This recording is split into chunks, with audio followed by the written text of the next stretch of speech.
For your brown stripe at candidate, you're learning stick defenses. Your stick defenses is empty hand versus a stick, okay? So one of the things that you need to always practice is what we call pre-prepping. So person has a stick, I don't want to stand here with my hands down by my side. I want to automatically bring my hands up, whoa, on guard, right? This is not a necessarily a threatening move. He doesn't necessarily feel threatened. This is actually what he'll expect me to do. If somebody has a stick up and they're getting ready to hit you, you're going to be like, ah, don't hit me, right? But now you're ready to defend, as opposed to if I had my hands way down here, if he swings that stick, by the time I get my hands up, probably going to get hit in the head with a stick, okay?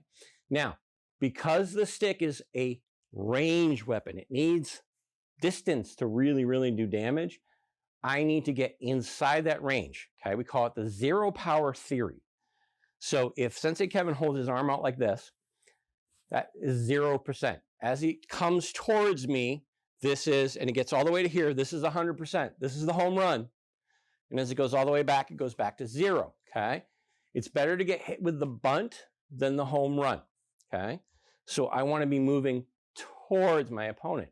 Now, because the strike is coming to the sides, my best thing is to step straight forward. So I have my hands up, he swings at angle 1, I step straight in. My arms go straight up, and I want my forearm, you want your forearm to hit right on the side of your partner's neck, kind of pushing him backwards. Your other hand now is going to wrap around the arm and trap it into your body. Now I'm going to keep this forward pressure with my arm on his neck. See how I'm bending him backwards? As I step, I keep bending him backwards. I want to do a back sweep takedown to take him down. Okay? You already know how to do a back sweep. Okay? So remember, you got to keep the person off balance. Common mistake that people make. They do this. They get this wrap. They don't keep pressure here, and now they step back, and now you can't take the person down. You've got to keep this pressure going forward as I step, and boom. Okay? And now I got the stick that time. Doesn't matter. You don't care about the stick. Now you can take off running. Okay? Now, the next one is angle 3. If he's coming at me with an angle 3, I need to watch his body and his shoulders. Because when he throws an angle 1, his shoulder will not drop. When he starts to throw an angle 3, if you notice, see how his shoulder drops forward?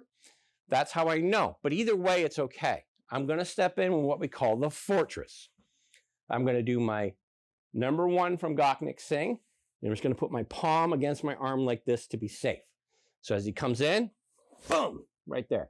Okay? I'm stopping his arm. This hand is not grabbing. It's just there to hold his arm from slipping. Now, I bring my arm straight up in the air, and then I pull it down like I have a string on my thumb that's going to a holster on my right side, and it's going to pull down, okay? Now from here, you would do a knife hand strike to the skull, the back of the head, and then a mobility throw. So you're going to push the head through, and you're going to step back. And that's your number 3 defense. Let's do it again. So I fortress, rise up, pull down, strike, mobility throw. Okay? And that's your defense for angle 3. Okay? Angle 2 and 4 is the same defense. Okay? Now, we're going to switch places so they can see. Angle 2. Okay? When he swings, if I can just stop his arm from moving, I've stopped the whole technique pretty much. And the harder he swings at, the more he's going to hurt his arm. I don't want to stop it down here because see how that stick started to flop over? It may hit me. So I want at least one of my hands above his elbow by his shoulder to stop it there. At least one, okay?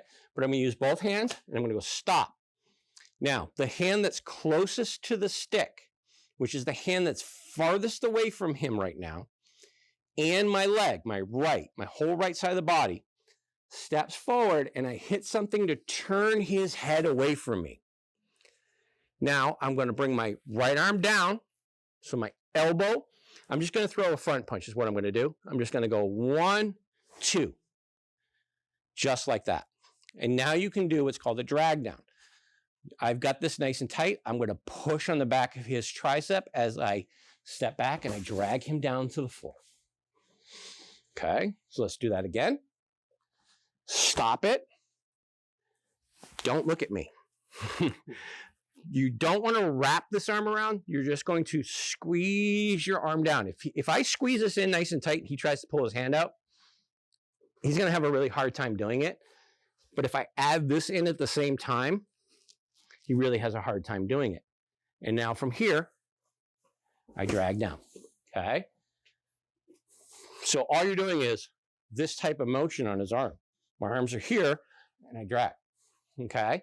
And that's for angles 2 and angles 4.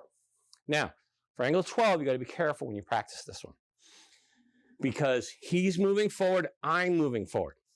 As he swings, I'm going to punch right here in the ribs. From here, I'm going to let that hand come through as I step forward.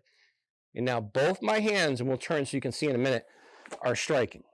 Okay, so let's turn this way. I can do this and use my push palm if you need to, but it's not necessary. So your punch. Okay, from here, you rise up, both hands come. Your bottom hand is open, your top hand is closed, and you hit on the back and the base of the skull. And now you can do whatever takedowns you've learned to do, okay? A great one would be your leg hook sweep. So if he came at me again, and I went here, and I hit, from here I can just do my leg hook sweep to take him down, okay? And that's your defense for angle 12.